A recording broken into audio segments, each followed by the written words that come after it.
Sekarang kan luar biasa, pakai TikTok lagi, masuk ke kamar nyalakan lampu, rekam langsung, pakai baju pendek, celananya pendek, baru goyang-goyang, aku pengen manja Allah. Ini kan yang banyak. Hati-hati. Perselingkuhan sekarang mudah sekali terjadi, dan inilah yang akan menurunkan azab di kampung ini. Jaga itu baik-baik. Makanya Bu, saya wasiatkan, ada ilmunya dari Aisyah. Ngaku bodoh tapi baca ayatnya canggih. Emang begitu orang alim ya. Barakallahu fikum. Afala yatadabbaruna al-Qur'an. Itu yang menarik. Amin. Allahumma nawwir qulubana wa qulub jami'i man hadara fi majlisina hadha bi nuril ma'rifah wa ilmil muqarrashafah wal basirah wal iman wal islam. Ya Fatahu ya Alim, iftah qulubana wa qulubahum butuqal arifin. Rabbana iftah bainana wa baina qaumina bil haqqi wa anta khairul fatihin. Amin amin ya rabbal alamin. Alhamdulillah, alhamdulillah rabbil alamin. Nashhadu rabbana annaka antallahu la ilaha illa anta ba'asta Muhammadur Rasulah basyiran wa nasira. Qawluhul fasl wa hukumul adl wa sunnatihur rushd wa huwa bil mu'minina ra'ufur rahim. Allahumma salli ala Sayyidina Muhammadin tibbil qulubi wa dawaiha wa afiyatil abdani wa shifaiha wa nuril absari wa diyaiha wa ala alihi wa sahbihi wa sallim. Yang saya hormati dan saya muliakan para alim ulama, para tokoh masyarakat, para sepuh, para bini sepuh, sahabat-sahabat dari Nahdlatul Ulama, seluruh pengurus lembaga dan badan otonom, wabil khusus kami muliakan Bapak Camat Lojanan beserta seluruh unsur muspika yang sempat hadir, Bapak Kepala Desa Batuah beserta istri, bukan ibu ya, beserta istri, seluruh pejabat desa yang sempat hadir, para tokoh masyarakat, tokoh agama, ibu-ibu majelis salim, seluruh tamu undangan, Bapak anggota DPRD. Alhamdulillah kita bersyukur bisa bersilaturahmi pada malam hari ini, dan seluruh panitia pelaksana dan yang terlibat langsung demi terselenggaranya acara tabligh akbar dan doa bersama ini. Wabil khusus juga kami muliakan para al-mukarram, al-mukarramun, para azatis dan azatizah, dan juga tadi yang telah diberikan penghargaan sebagai motivasi untuk tetap mengabdi untuk umat. Saya pribadi sangat bersyukur untuk bisa bersilaturahmi kepada seluruh jamaah, dan di sini juga ada hadir kakak senior saya di pesantren, namun saya belum lihat wajahnya, dan juga adik senior saya ada hadir. Hanya saya bersyukur, insya Allah mudah-mudahan malam hari ini kita diberikan keberkahan oleh Allah Subhanahu wa Ta'ala. Saya pakai bahasa Bugis atau bahasa Indonesia? Nanti yang tidak mengerti bahasa Bugis sakit kepalanya. Alhamdulillah, sebenarnya agama ini, dalam hal ini agama Islam, telah memberikan penghargaan yang sangat besar kepada hamba-hamba Allah yang telah mengurus bumi dan menjadi sebagai seorang khalifah di muka bumi. Kita diutus untuk menggantikan tugas Allah sebagai khalifah, perpanjangan tangan. Maka lakukanlah kebaikan, kabarkanlah kebaikan di mana kita berada, maka Allah akan menurunkan berkah. Sebenarnya saya sering berpikir kebalikan, istilahnya saya sering berpikir timbal balik. Kadangkala kalau kita melihat di media sosial, kadangkala ada orang mencaci atau ada orang memaki, Ketika ada orang mengupload hal-hal yang baik, dia mengatakan riya. Orang melaksanakan ibadah umrah kemudian diupload, kemudian ada yang mengatakan ini riya. Padahal sebenarnya mungkin yang mengupload itu tidak riya, cuma yang membaca status itu hatinya iri sehingga jadi masalah. Kadangkala ketika ada orang mendapat nikmat dari Allah, kemudian dia mengupload di media sosial, kemudian ada komentar mengatakan bahwa pamer, padahal sebenarnya orang yang mengupload tidak ingin pamer, tapi justru orang yang melihat status itu yang hatinya sakit. Kadangkala ada yang menghina pejabat dan pemerintah, mengatakan pemerintah ini tagut, pemerintah ini pamer, pemerintah ini sengaja kampanye, padahal sesungguhnya pemerintah tidak melakukan itu, hanya berkeinginan untuk memberi motivasi kepada orang lain, tapi dasar yang membaca status itu hatinya sudah rusak sehingga selalu melihat ke arah yang tidak baik. Maka yang paling bagus adalah berpikir positif untuk menjadi orang baik. Maka dia guru tadi Ajadur Rahman Ambodale almarhum al-maghfurlah pegaiwi kapam madecemu narekomelo kusalama. Artinya perbanyaklah berbaik sangka jika engkau ingin selamat. Karena ketika kita selalu berburuk sangka, maka itu akan merusak otak kita, mental kita akan dirusak, dan inilah yang banyak membuat masyarakat kita rusak. Kadangkala ada yang teriak pemerintah ini tagut, ada yang teriak pemerintah ini sudah pro ke komunis, kemudian ada yang mengatakan pemerintah ini sudah tidak pro Islami. Kenapa? Karena katanya ada kriminalisasi ulama.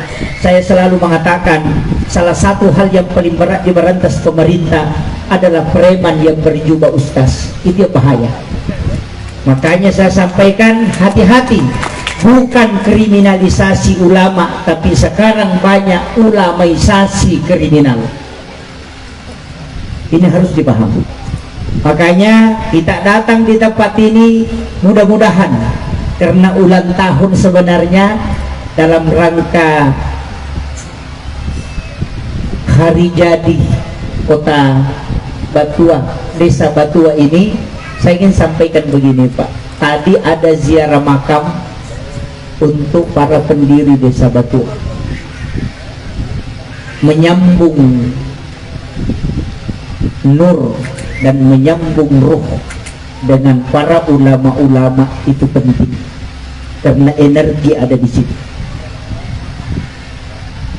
Di Kalimantan ini banyak para waliullah, maka saya mengajak kepada masyarakat banyaklah berziarah ke makam-makam para ulama kita, banyak ziarahi orang-orang soleh supaya kita bisa bertawassul dengan mereka. Ada yang mengatakan tawassul itu musyrik, bukan. Tawassul itu sunnah. Yang dilarang itu tawassul. Kalau tawassul itu meminta kepada Allah berkah sebagaimana berkah yang diberikan kepada para ulama dan waliullah. Sedangkan tawassul adalah minta pertolongan langsung kepada orang yang meninggal. Itu beda. Jadi kalau kiki buru'e bacangi Fatihah, para ulama kita kirimkan suratul Fatihah, kirimkan surah Al-Ikhlas, doakan. Setelah itu baru kita berdoa kepada Allah, ya Allah berikan aku keberkahan sebagaimana berkah yang kau berikan kepada ulama ini. Itu namanya tawassul. Kalau minta langsung kepada orang yang meninggal, itu namanya tawassul. Itulah yang musyrik. Ini yang harus diluruskan. Mega tomotok tadiolo kolawi masyarakat kubur kagora-gora. Itu ni napumwi. Aja mula sa iya aja mungkin. Nah, ini jadi masalah. Karena keliru memahami ziarah kubur. Itu yang harus diluruskan. Seandainya doa itu cukup, ziarah kubur tidak perlu, maka Rasulullah tidak usah disuruh oleh Allah ziarah ke kubur. Kurang apa doanya Rasulullah? Doa di masjid sudah sampai, doa di rumah kepada orang meninggal itu sudah sampai. Tapi kenapa Nabi setiap malam Jumat diperintahkan untuk ziarah makam? Makanya kalau mau ikuti sunnah Nabi, ziarah kubur jam 11 malam malam Jumat, nanti subuh baru pulang. Ketua MWC NU itu harus lakukan itu. Iya. Datang ke kubur malam Jumat jam 11 malam, nanti pulang menjelang subuh. Kenapa datang ke kuburan di malam Jumat? Dalam hadis yang sahih Rasulullah mengatakan, setiap malam Jumat ruhnya orang muslim yang telah wafat dikembalikan oleh Allah ke kuburnya. Makanya kalau mau datang pada saat ia ada di makamnya, maka datanglah di malam Jumat. Cuma kita ziarah kubur nanti sudah lebaran. Itu pun berkelompok datang pagi-pagi, baru selfie tidak baca doa. Angkat tangan saja bilang foto. Sekarang banyak orang riak tapi dia tidak lakukan. Dulu ulama kita menyampaikan karena dia betul-betul lakukan. Sekarang banyak orang riak tapi dia tidak lakukan. Apa contohnya? Di media sosial ada berita kematian, inna lillahi wa inna ilaihi rajiun, telah berpulang ke rahmatullah ini binti ini, akan dimakamkan tanggal sekian. Langsung dia tulis, ambil di stiker Al-Fatihah, tapi dia tidak baca. Iya. Kadang ada orang meninggal diminta bacakan Fatihah, cuma kirim stiker Al-Fatihah, Al-Fatihah, Al-Fatihah, tapi dia tidak baca Fatihah. Ini riaknya dia sampaikan tapi dia tidak amalkan. Nanti kalau di akhirat dapat stiker Fatihah, tidak dapat pahala. Tidak ada ibu-ibu begitu toh? Alhamdulillah. Kalau mau berkah kehidupan kita, kuncinya ada 4. Kalau mau berkah, yang pertama, suami kalau mau berkah hidupnya harus nampakkan cinta dan kasih sayang yang paling sempurna kepada istri. Siapa yang paling tinggi kasih sayangnya kepada istrinya, maka hidupnya akan berkah. Tapi ingat, suami yang mencoba melakukan penyelewengan akan hancur kehidupannya. Bisa dibuktikan, Pak. Wah, ini didukung perempuan ini. Saya belum, nanti saya kasih bagian, Pak, tenang saja. Ada juga bagiannya nanti. Kenapa? Wanita itu doanya 3 kali lebih cepat diijabah dibanding laki-laki. Makanya ketika wanita berdoa, itu yang paling cepat diijabah. Kelembutan hati wanita dan kedudukan di hadapan Allah yang menyebabkan dia didoakan oleh para malaikat. Kita bisa buktikan, Pak, Soeharto orang hebat. Siapa yang tidak mengakui Soeharto? Tapi ketika Ibu Tin wafat, tidak bisa bangkit hingga dia wafat. Habibie orang hebat. Siapa yang tidak mengakui kecerdasan Habibie? Tapi ketika Ibu Ainun wafat, tidak bisa bangkit. Susilo Bambang Yudhoyono 2 periode menjadi presiden, seorang TNI, tapi ketika Ibu Ani wafat sampai hari ini tidak bisa bangkit. Kenapa? Pemimpin yang hebat, lihat siapa yang di samping. Ini kuncinya. Saya kasih tahu, cari pemimpin yang berhasil, lihat siapa yang di sampingnya. Pasti wirid dan amaliyahnya itu kuat. Sehebat apapun orang, kalau dia main serong dengan istrinya, maka lihat akan jatuh pada ujungnya. Karena agama tidak pernah mengalahkan kehidupan sosial, tapi agama akan selalu menampakkan diri di mana kebenaran akan selalu muncul. Makanya kalau orang mengatakan pimpinan pondok pesantren tersandung kasus asusila, kenapa nampak? Walaupun dia hafal Quran 30 juz, kalau dia melakukan pelecehan pasti akan dijatuhkan oleh Allah, karena agama akan selalu terbukti benar. Itu kuncinya. Makanya pemimpin-pemimpin ini saya kasih tahu, hati-hati. Kasih sayang yang paling tinggi kepada istri kalau mau berkah hidup. Tapi kebalikannya, istri juga harus paham tugas dan kewajibannya. Iya. Sekarang kan banyak orang jadi masalah, Pak. Apa? Perempuan sibuk urus media, tidak urus suaminya. Nah, tahu semua masalah. Si Anu bakar ikan di sana, si anu sakit lututnya di Jakarta, sakit giginya anu di Balikpapan, sakit perutnya si anu di Samarinda, padahal suaminya mencret dia tidak tahu. Iya.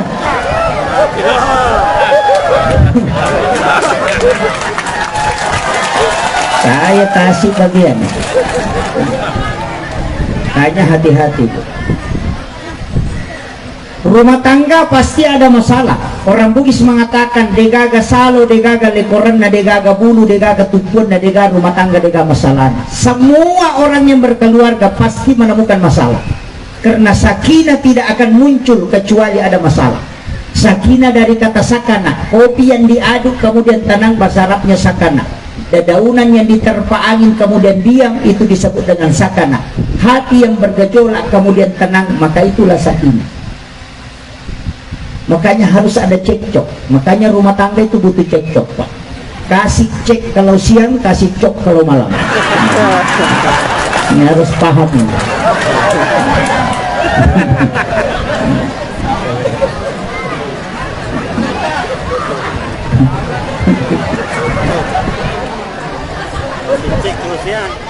Makanya ibu-ibu, saya kasih tahu, salah satu resep ulama kita dulu itu garam. Garam ini kan sedekahnya Nabi Ibrahim. Ketika Nabi Ibrahim meminta kepada Allah, ya Allah berikan aku kesempatan untuk memberi makan kepada seluruh hambamu, mulai yang ada saat ini sampai dunia kiamat. Allah mengatakan, wahai Ibrahim, engkau tidak mampu. Tapi kemudian Nabi Ibrahim mengatakan, berikan aku kesempatan ya Allah dengan izinmu. Maka diperintahkanlah malaikat masuk ke dalam surga, mengambil segenggam kapur, kemudian diserahkan ke Nabi Ibrahim, dan Nabi Ibrahim taburkan ke laut, dan itulah yang menjadi garam. Makanya tidak ada orang yang tidak makan garam, karena itu sedekahnya Nabi Ibrahim.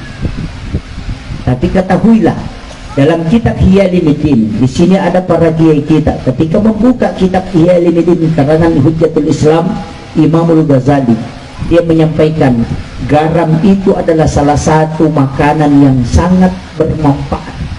Makanya sebelum makan, makan garam sedikit. Setelah makan, makan garam.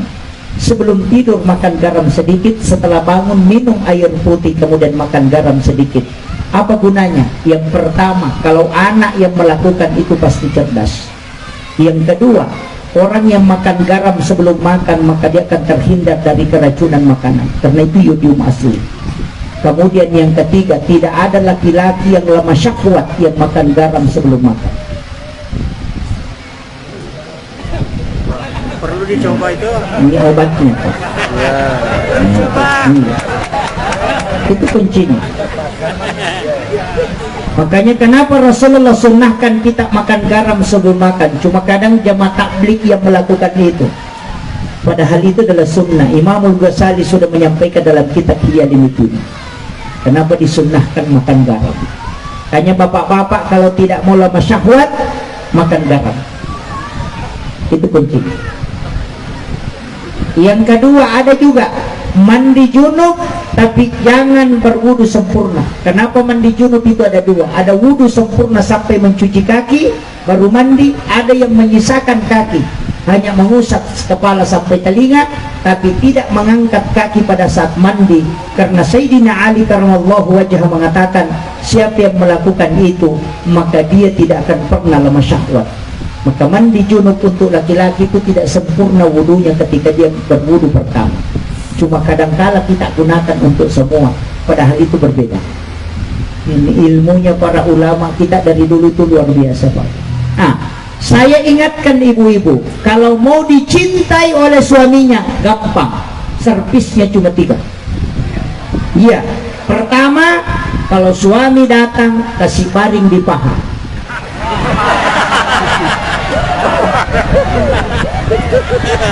Iya, kapalio kopopata. Kenapa? Karena kulit yang paling lembut untuk wanita adalah paha, dan tempat batang otak ini adalah tempat pusat saraf yang membuat orang stres. Ketika bersentuhan dengan kulit yang paling lembut, maka itu akan cepat tertidur. Maka Rasulullah tidurnya tidak lama, biasa cuma 10 menit, tapi ketika dia tidur di paha Khadijah, itu mengalahkan 2 jam di tempat tidur. Itu sudah diteliti Pak.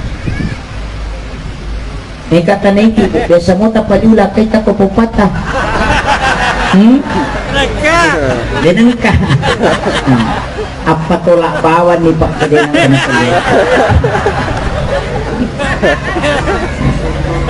peran dunia. Itu sih kuncinya Bu. Kemudian yang kedua kuncinya, kalau dia datang ke rumah jangan banyak tanya, langsung saja kasih tahu mau minum apa Pak, teh, kopi atau air putih. Dia mengatakan air putih, kasih air putih, kemudian cium keningnya baru minta izin. Pak, istirahat maki dulu, saya mau bikin makanan di dalam.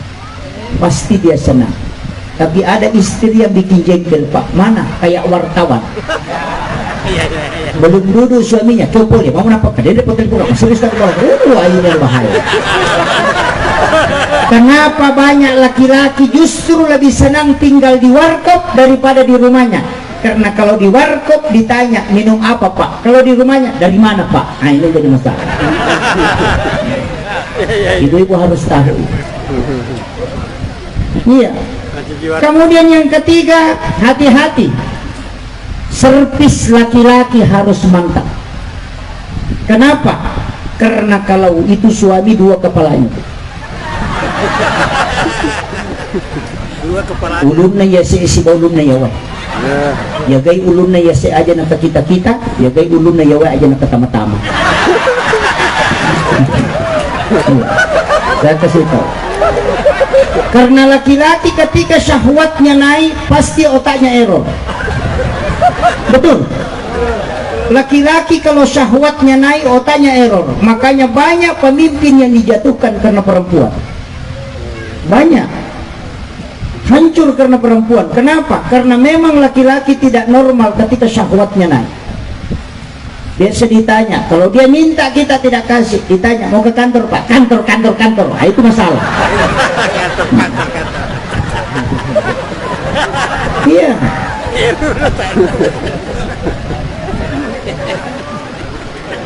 Tapi saya kasih ilmunya Guru Habib Munir Al-Karim.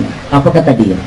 Kalau mau membuat anak yang cinta agama, kuat akidah dan cinta pesantren, dia akan belajar agama, maka berhubunganlah sesudah sholat duhur, sebelum dan sesudah sholat subuh.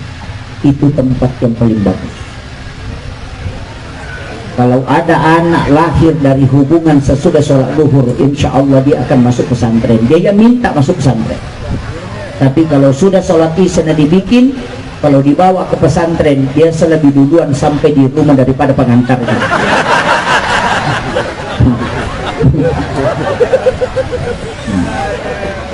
Itu kuncinya.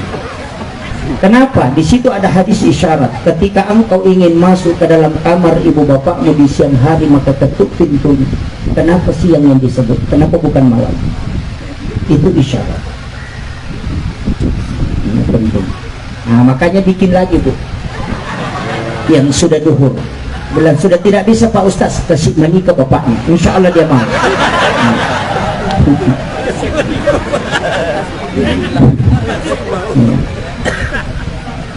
Kemudian yang kedua, kalau mau berkah, takzim kepada orang tua. Orang tua itu ada tiga. Orang tua yang melahirkan engkau ibu bapakmu. Orang tua yang kedua adalah yang menyerahkan anaknya kepadamu, itu mertua. Yang ketiga adalah orang tua yang mengajarkan kepadamu walau hanya satu huruf, itu guru-guru kita. Orang yang takzim kepada kedua orang tuanya, kepada mertuanya dan kepada gurunya, maka meninggalnya pasti husnul khotimah. Itu dijamin.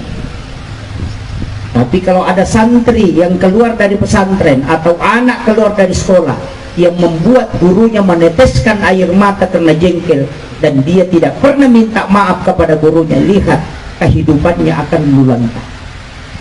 Periksa itu. Karena ada ilmu dalam agama yang namanya ilmu berkah yang bisa diambil dari ta'zim kepada guru. Ini yang mulai hilang Pak. Penghargaan kepada orang tua itu penting. Nah, makanya wanita, istri-istri takzim kepada suami. Kalau mau jalan suami tak Bu, antar ke depan pintu, jabat tangannya cium. Kalau dia suami tak ganteng, baca tameman doa. doanya Nabi Adam ketika pas ketemu Hawa di Jabal Rahmah. Ada itu di dalam Quran surah Taha akhir ayat 39. Kalau itu yang dibaca, insya Allah suaminya tidak kejili-jili. Doanya pendek, wa alqaitu alaika mahabbatan minni walitusna ala aini. Tak pelan nih, Bu. Belum, saya ulang. Wa alqaitu alaika mahabbatan minni walitusna ala aini. Jabat tangan suami, cium tangannya, kemudian lihat wajahnya, kemudian baca doa ini. Tapi kalau suami mau merantau, jangan coba-coba bacakan. Magai dia nulis munro kampung nanti liwat telu Mesir. Iya betul, Pak.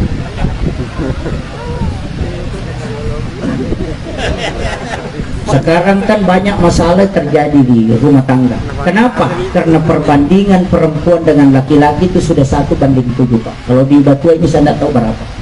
Makanya kalau ada suami yang laki-laki menikah 1, berarti ada 6 perempuan yang tidak dapat bagian. Makanya hati-hati. Yaitu biasa Pak, sandala ni tahu, sepeda ni tahu, ulawan ni tahu, ya makokan amolakai ni tahu. Banyak pencuri suami sekarang. Hati-hati suami kita. Iya, yang tidak dapat bagian itu yang biasa curi suami. Tapi yang tidak dapat bagian itu biasa tidak masalah, Ji. Yang bahaya itu janda, itu yang bahaya. Iya, itu yang bahaya. Sekarang kan luar biasa, pakai TikTok lagi, masuk ke kamar, nyalakan lampu, rekam langsung, pakai baju pendek, celananya pendek, baru goyang-goyang. Aku pengen manja Allah. Ini kan yang banyak. Hati-hati. Perselingkuhan sekarang mudah sekali terjadi, dan inilah yang akan menurunkan azab di kampung kita. Jaga itu baik-baik. Makanya Bu, saya wasiatkan, ada ilmunya dari Aisyah. Ketika Rasulullah memberitahu kepada Aisyah, ketika engkau tidak ingin diceraikan oleh suamimu, maka amalkan setiap subuh Jumat pertama setiap bulan Hijriah. Jadi subuh Jumat pertama setiap bulan Hijriah, bikinkan kopi suami atau teh atau susu, aduk mengikuti arah tawaf, baca inna anzalnahu. Ketika sudah diaduk, letakkan sendok di tengah-tengah pengaduknya itu, baca inna a'tainakal kautsar. Nanti berhenti air berputar, baru kita angkat sendoknya, kasih suami kita, dia minum, sisanya kita minum sambil membaca surah Al-Kautsar. Tidak ada istri yang diceraikan oleh suaminya mengamalkan itu. Kenapa? Aisyah sering merengek meminta sisanya Rasulullah itu bukan setiap waktu, hanya setiap subuh Jumat pertama di setiap bulan. Sudah hafal, Bu? Kalau tidak mau diceraikan seorang suami, amalkan itu. Suami tidak bisa ceraikan istrinya selama mengamalkan itu. Jadi subuh Jumat pertama, bikinkan air panas, aduk mengikuti arah tawaf, baca inna anzalnahu. Ketika sudah diaduk, letakkan sendok di tengah-tengah, baru baca surah Al-Kautsar. Nanti kopinya. Jangan sisa.